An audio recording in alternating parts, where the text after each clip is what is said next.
guys enjoyed my last video and decided to come back and watch this one. Thanks for subscribing and giving me a like, and I can't wait to, get the ball rolling on this channel. I finally decided what I'm going to focus on and show you guys on my YouTube. Wednesdays I'm going to be focusing on a lot of different things, that I'm really into. And Sundays is going to be my Spooky Sunday day. I'm going to be telling you guys scary paranormal stories that have happened to me and led up to my first video. Today this video is going to be about one of my favorite murder cases. WINEVILLE Chicken Coop Murders. What? That's a tongue twister. This case caught so much publicity on the newspaper, around towns, so it got so big because of the two different point of views, not only the murderer, but also the victims that were involved. In this video, I want to focus more on the murderer, Gordon Northcott, because I feel like, that's where it's at for these type of videos. If you're into the background of the murderers and why they did it and what they did and how it led up to the situations that they did, keep on watching and I'll let you guys know all about that. So Northcott was born in Canada and raised in British Columbia.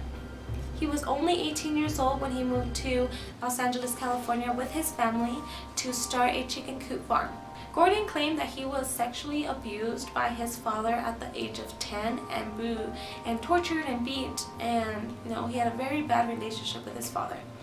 So when he moved to the farm, he had the help of his father to help him build the farm, the chicken coop cages, and all of that, so Gordon could live there and start his own farm.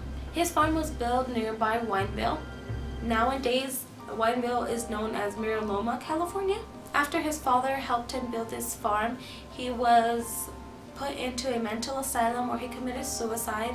Not only that, but also Gordon's uncle was put in prison for life for committing multiple murders. Not saying this is an excuse for what he did, but it did run in the family. Who knows if this has something to do with it, if it was, a mental illness that his family had, but who knows, but it did run in the family. In 1926, Gordon went to Canada, picked up his nephew, and asked the family if it was okay for Sanford, his nephew, to come back down and help him in the farm. After bringing his nephew back to the farm, he beat, tortured, and sexually abused Sanford repeatedly. He wanted to use Sanford as bait to be able to get other boys to trust him and be able to become friends with them so that he can abduct them and so he can take them and bring them back to the farm, where he did the same thing to these boys, but sadly would also murder them at the end. Gordon's first victim was an unknown Mexican boy that was decapitated. The head was actually burned and crushed, and his rest of the body was left at the side of a road in La Puente, California. Months later, after his first victim, he abducted Walter Collins Jr. from his Los Angeles home. If you guys aren't from California and aren't familiar with the towns, WINEVILLE, Loma, and Los Angeles are probably a good 45 to an hour apart. So he drove all the way to Los Angeles to be able to get his next victim and brought him all the way back to his farm. I can only imagine the fear that is going through little Walter Collins' mind while he's just doesn't know who the hell this guy is, and it's just being taken away, and it's just, I bet you it's already a long time, but it must have felt like so long. Gordon then took Walter back to his farm where he raped, tortured, and beat with an axe to his death. The authorities actually thought that the abduction was part of Walter's dad's enemies, like somebody that didn't like Walter's dad took Walter, like trying to get him back over something. Christine Collins, which was Walter's mom, made it a huge deal, as any other mom would. She let the authorities know that their son was missing.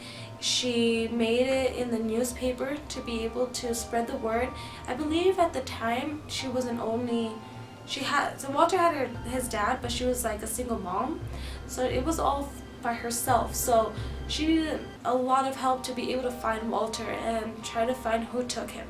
While all this was going on, while the police was trying to find a lead and controversy was going all around, This was a perfect opportunity for Gordon to make another abduction. Gordon abducted 2 young brothers named Lewis and Nelson, who were both abducted on May 16th and were taken back also to the farm where he tortured, beat, raped, and he killed with an axe.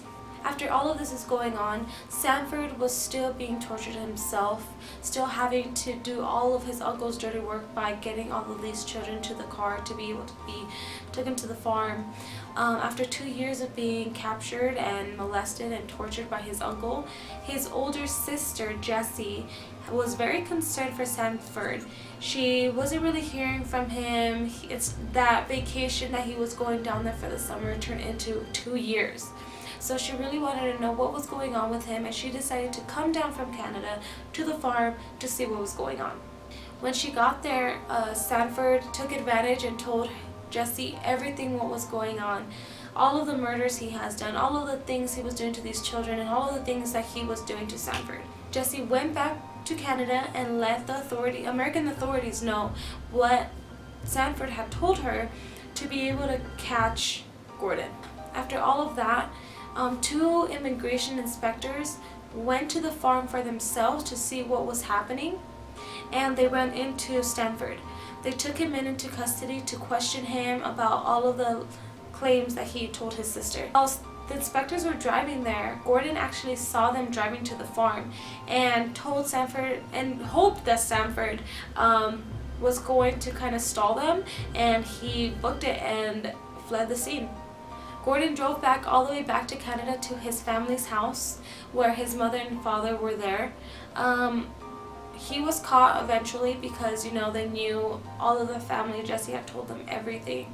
And when they got him, he confessed that his mom was part of the murders and all of the abductions as well, that she knew a lot of the things that he was doing.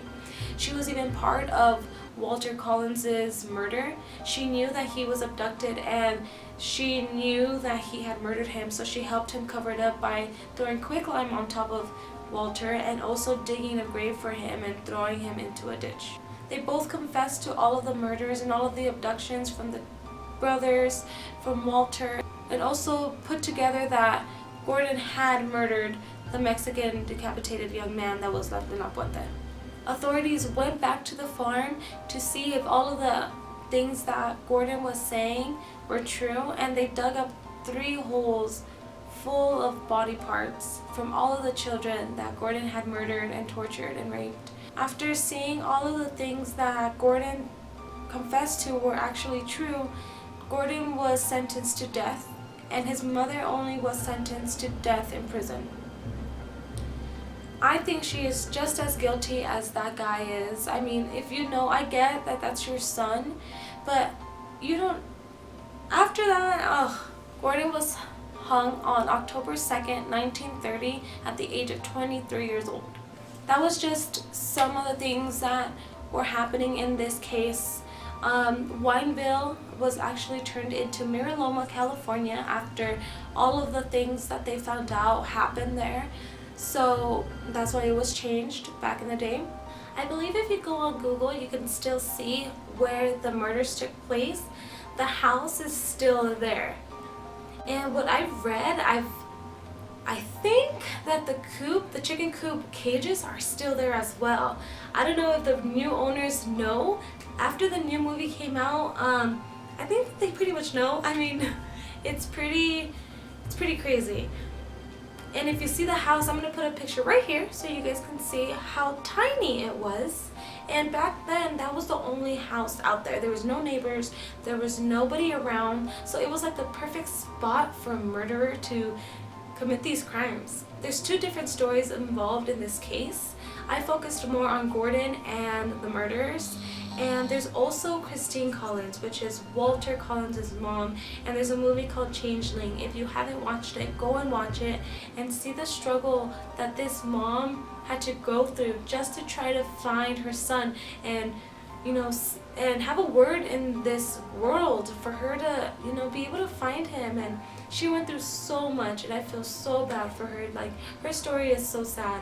But if you enjoyed this video and you like this type of stuff, That movie does focus more on her point of view and the things that happened, but you will definitely see a lot of the things that Gordon committed in all of his murders. This movie was made really well, and I really enjoyed it.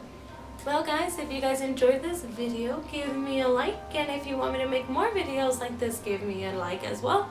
Hopefully you guys subscribe to my channel. I am really enjoying this YouTube life. I mean, it's really cool. I really enjoyed that you guys liked my last video, and for all of you that subscribed, thank you so much. I truly appreciate it, and I can't wait for you and I to make this channel grow. And if there's any other suggestions or any other type of cases that you know about and that you want me to talk about and, you know, check it out, let me know. Just put it in the comments below. I will definitely check those out. Alright guys, well thank you so much for joining me again, and I will see you next time.